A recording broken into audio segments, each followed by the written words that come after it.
Hello? I wish I was a little bit taller. I wish I was a baller.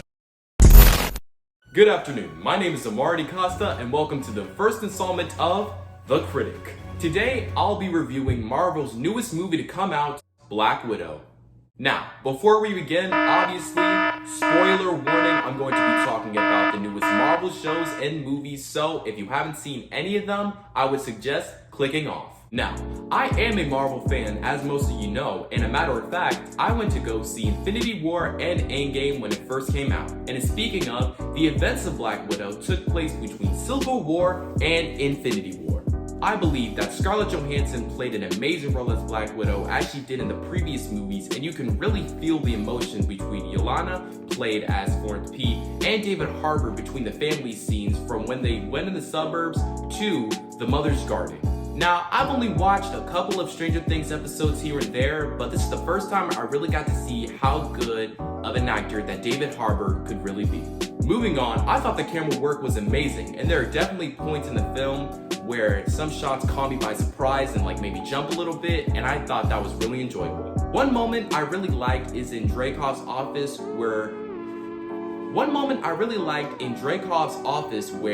Natasha could not hit him because of the pheromones made sure that basically he was invincible, so she had to literally break her nose. I can handle that. You weren't quite strong enough, so I'll have to finish it myself. What are you going to do? Sever the nerve.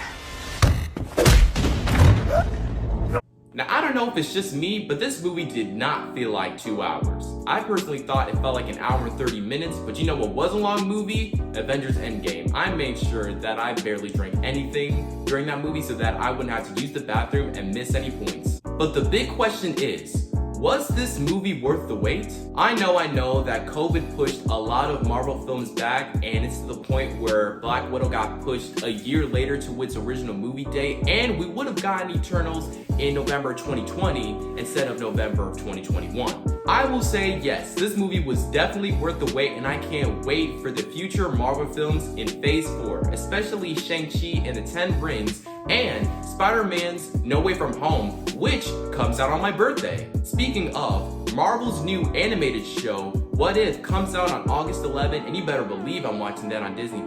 Matter of fact, I was watching WandaVision, I was watching Captain America and the Winter Soldier, and I just finished Loki. Now, for my final rating.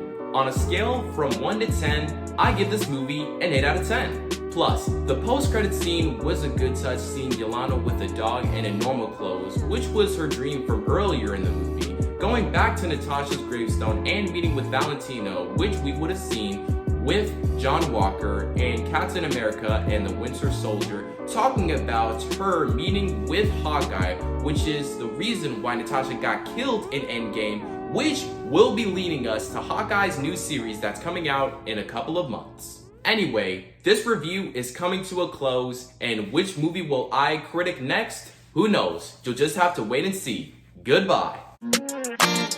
Hop inside an Audi, then I did the dash. Shawty know I only care about the cash.